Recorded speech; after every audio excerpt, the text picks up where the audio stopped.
दोस्तों, काम वासना या भोग हमें तब तक ही आनंद देता है जब तक हम उससे ऊंचे आनंद को प्राप्त नहीं कर लेते। अगर हम एक बार उससे ऊंचे आनंद का स्वाद चख लेते हैं तो काम वासना का मजा विलीन हो जाता है। युवावस्था एक आदमी के जीवन का एक ऐसा समय होता है जिसमें उसकी काम वासना उसके चरम पर होती है। लेकिन अगर उस युवा को कोई ऐसा तरीका, कोई ऐसा मार्ग मिल जाए जिससे वह अपनी काम वासना को अपने ध्यान की सीढ़ी बना ले, तो उसका जीवन आनंद से भर जाता है। यह चाहते तो सभी हैं काम वासना से छुटकारा पाना, लेकिन इससे छुटकारा पाने के लिए वह क्या करे? इस कहानी को सुनने के बाद आपको काम वासना के बारे में पूरी जानकारी मिलेगी। तो चलिए शुरू करते हैं आज की कहानी। गौतम बुद्ध के समय में वैशाली नगर में एक बहुत सुंदर वेश्या रहती थी जिसका नाम आम्रपाली था। वह बहुत ही सुंदर थी और उसे नगर वधू घोषित कर दिया गया, अर्थात पूरे शहर की पत्नी। उसके द्वार पर सदैव सोने के रथ खड़े रहते थे, यहां तक कि महान राजाओं को भी उससे मिलने के लिए इंतजार करना पड़ता था। वह एक वेश्या थी, लेकिन वह इतनी अमीर हो गई थी कि वह पूरा राज्य खरीद सकती थी।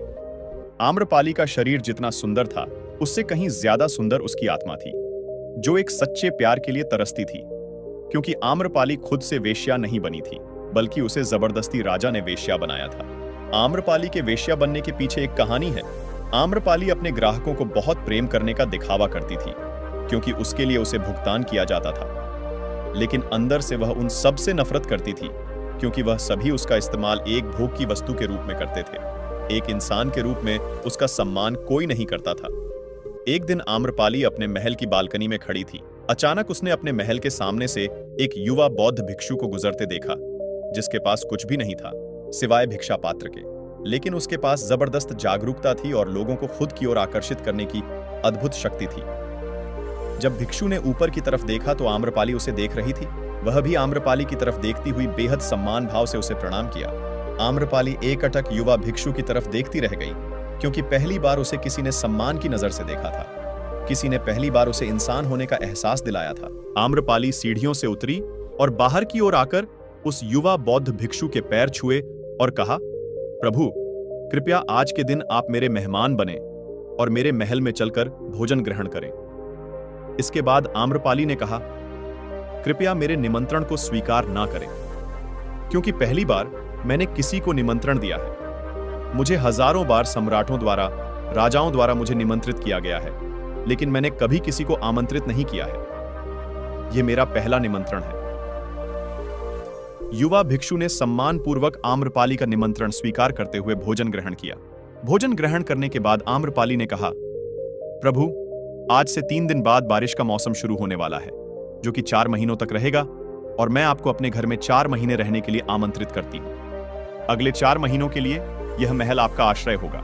मैं आपको पूर्ण रूप से आश्वस्त करती हूं कि मैं किसी भी प्रकार से आपके ध्यान में बाधा नहीं बनूंगी, बल्कि जितना मुझसे हो सकेगा आपके ध्यान को सुगम बनाने का प्रयास करूंगी। युवा भिक्षु ने कहा कि माफ कीजिए देवी, लेकिन इस विषय में मैं स्वयं निर्णय नहीं ले सकता हूं। मैं आपके प्रस्ताव के विषय में बुद्ध से पूछूंगा।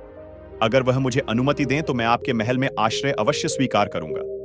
इतना कहकर बौद्ध भिक्षु वहां से चले गए। इससे पहले वह भिक्षु बुद्ध के पास पहुंचते हैं और आम्रपाली के प्रस्ताव के बारे में कुछ बताते, उससे पहले वहां पर मौजूद अन्य भिक्षु बुद्ध के पास पहुंच गए और बुद्ध से कहा, आप उस युवा भिक्षु को रोकिएगा। आम्रपाली ने उसे 4 महीने अपने घर पर रहने के लिए बुलाया। आम्रपाली एक वेश्या है और एक भिक्षु 4 महीने वेश्या के घर पर रहे। यह सही नहीं है, इससे हमारे संघ में गलत संदेश जाएगा। बुद्ध ने कहा, कृपया आप लोग शांत हो जाएं और उस भिक्षु के आने की प्रतीक्षा करें। थोड़ी देर बाद वह युवा भिक्षु बुद्ध के पास आए। उसने आते ही बुद्ध के पैर छुए और उन्हें पूरी कहानी सुनाते हुए बोले, बुद्ध नगर में आम्रपाली नामक महिला ने मुझे बारिश के 4 महीने अपने घर पर रहने के लिए आमंत्रित किया है। मैंने उसके निमंत्रण का भी कोई जवाब नहीं दिया। मैंने उससे कहा कि अगर आप मुझे उसके घर पर रहने की आज्ञा देंगे तभी मैं उसके घर पर रहने के लिए जाऊंगा। अतः बुद्ध, आप जो कहें मैं वही करूंगा। उस युवा भिक्षु ने आम्रपाली के विषय में वैश्या शब्द का प्रयोग न करते हुए केवल महिला शब्द का प्रयोग किया। बुद्ध ने उस युवा भिक्षु की आंखों में देखा और कहा, तुम रह सकते हो। तभी अचानक एक बूढ़ा भिक्षु खड़ा हुआ और बोला, यह सही नहीं है। यह युवा भिक्षु एक सच्चाई छुपा रहा है। इसका कहना है कि एक आम्रपाली नाम की महिला इसे अपने घर पर रहने के लिए आमंत्रित किया है, लेकिन वह महिला नहीं बल्कि एक वेश्या है। बुद्ध ने कहा, मैं जानता हूं, लेकिन इसने वेश्या शब्द का प्रयोग नहीं किया है। इसका अर्थ है कि इसके मन में उसके लिए सम्मान है, इसीलिए मैं इसको वहां रहने की अनुमति दे रहा हूं। वहां मौजूद हजारों भिक्षुओं को यह विश्वास नहीं हो रहा था कि बुद्ध ने एक युवा भिक्षु को एक वेश्या के घर पर रहने की अनुमति दे दी है। अगले 3 दिन बाद वह युवा भिक्षु आम्रपाली के घर पर रहने के लिए चला गया। उसके जाते ही वहां पर उपस्थित अन्य भिक्षुओं ने उसके विषय में तरह तरह की बातें बनाने लगे। बुद्ध ने सभी को शांत करते हुए कहा कि मुझे मेरे ऊपर विश्वास है, मैंने उसकी आंखों में देखा, उसके अंदर तनिक भी भोग की इच्छा नहीं थी। अगर उस भिक्षु का ज्ञान गहरा है तो वह आम्रपाली के मन को परिवर्तित कर देगा, और यदि भिक्षु का ज्ञान गहरा नहीं है तो वह अपने शारीरिक आकर्षण से भिक्षु के मन को परिवर्तित कर देगी। यह एक प्रश्न है ध्यान और शारीरिक आकर्षण का, जिसका उत्तर हमें 4 महीने बाद मिलेगा।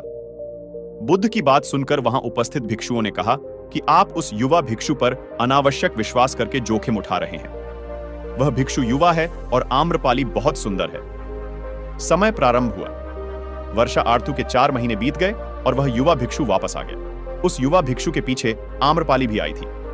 उस युवक ने आम्रपाली का बुद्ध से परिचय कराते हुए कहा, बुद्ध, यह आम्रपाली है और आपसे दीक्षित होना चाहती है। यह एक अनोखी महिला है।